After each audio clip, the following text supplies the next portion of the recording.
pertanyaan Pak David tadi tentang apa namanya dupo ya. Ya kan dupo ya.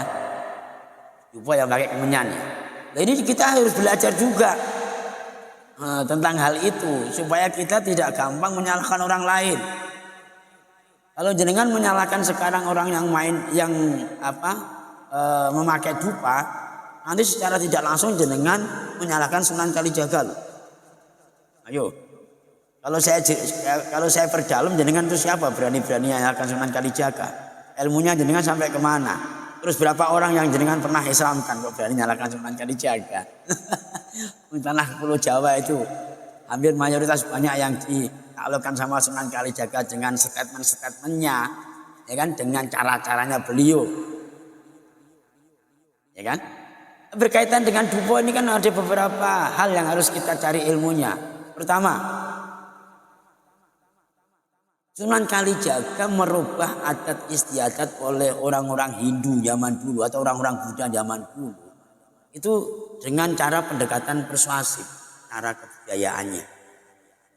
Tidak langsung dilibas habis-habis kayak macam orang-orang sekarang ini.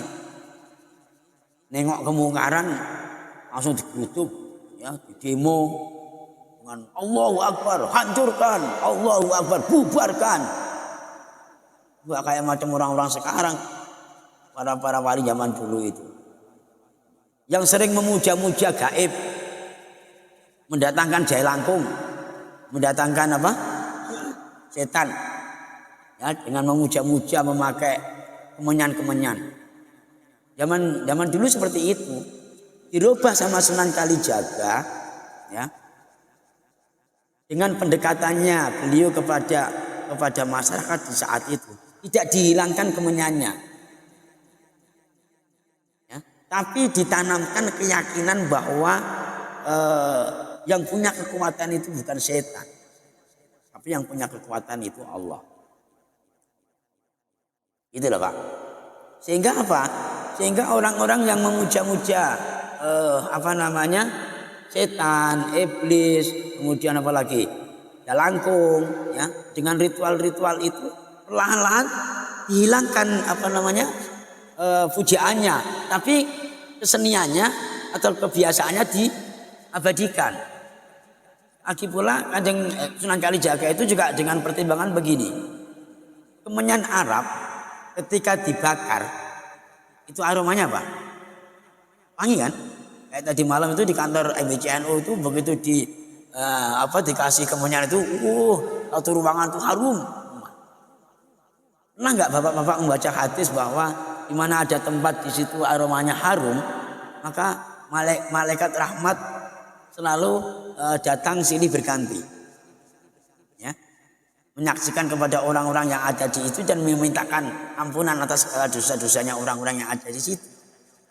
Sehingga dengan keyakinan itu ketika orang itu berangkat Jumatan, maka yang nggak punya duit kadang itu sampai minta kawannya minta minyaknya lah mau pergi Jumatan. Bener nggak? Gitu loh Pak. Jadi jangan salahkan duponya. Yang disalahkan itu cara mengimani bahwa dupa itu untuk memanggil atau mengundang demit. Setan gitu loh Pak. Kayak macam jalangkung. Nah kalau misalnya ada marhabanan, ya, terus pakai dupa. Kalau hanya niatnya untuk memberikan pengharum di ruangan itu kan nggak ada salahnya. Sambil mengenang budaya-budaya orang-orang zaman dulu di zaman Sunan Kalijaga, nggak ada salahnya kan. Malaikat ada turun, ya kan. Habis itu membawa doa kita, ya Allah, ini loh ya Allah, tadi aku pas jalan-jalan sampai ke Persero ya Allah, ya kan. Di sana di Blok F nomor 5 itu ada pengajian selawat nariyah. Harumnya luar biasa, wanginya luar biasa ya Allah, ya kan. Saya senang itu, ternyata di sana jumpa hambamu yang namanya David ya Allah. Dia lagi narian nangis-nangis minta sama engkau ya Allah supaya tambal bannya laris, jualannya minyak bensin itu laris dan berkah ya Allah. Itu doa jenengan dibawa oleh malaikat itu, ya. Terus ya udah kan malaikat itu nanti sampaikan sama David itu. Nah, nanti sebentar lagi akan saya ijabah. Nunggu nanti, kalau enggak nanti ya besok nanti saya akan kasih nanti. Gitu loh. Cuman jenengan kadang kan enggak dengar dibisikin oleh malaikat ini. Ya kan? Karena enggak tahu naik turunnya malaikat. Jadi kalau Pak Marjo enggak mau dia kan. Kalau enggak usah. Aku malah kabur duluan kalau udah tahu malaikat ini. Ya gitu loh Pak.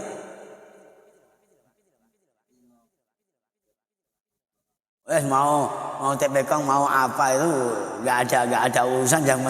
Yang paling terpenting adalah sekarang itu adalah niat seseorang.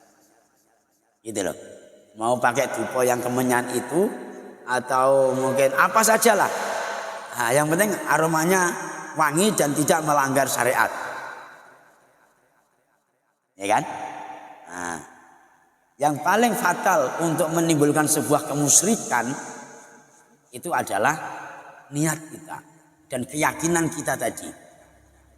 Nah, orang-orang zaman dulu yang tidak beragama kan meyakini bahwa dengan adanya dupo ini terus jin-jin pada datang. Setelah itu dia minta-minta, ya kan? Nah, terus dikabulkan. Dikabulkannya permintaan orang itu Allah yang mengabulkan, tapi atas permintaan iblis. Semua permintaan iblis kan dikabulkan oleh Allah, Pak. Benar enggak? Kan gitu. Nah, hal itu dikemas oleh Sunan Kalijaga ya, dengan ritual doa seperti itu, dengan memakai dupa, ya kan? Memohon kepada Allah, dijabah oleh Allah, tapi bukan dasar permintaan iblis, tapi permintaan malaikat. Bantuan doa kita dibawa oleh para malaikat. Nah, maka keyakinan inilah yang dialihkan oleh Sunan Kalijaga. Sehingga mereka namanya zaman jahiliyah kan, zaman bodoh kan, zaman itu gampang dialihkan Pak. Kalau zaman sekarang susah dialihkan, debat dia malah, ya kan? Bantah kalau bahasa Jordan, ngeyel kalau bahasa Heru, kan gitu. Bantahnya tuh nggak ilmiah, bantahnya ya pokoknya sepengetahuan aku, setahu aku itu. Kalau menurut aku. Nah, ya, karena yang ngomong aku itu juga mogol. Gimana mau jadi pedoman kalau dia aja mogol. Nah, itu penjelasan tentang dupo ataupun bakar kemenyan.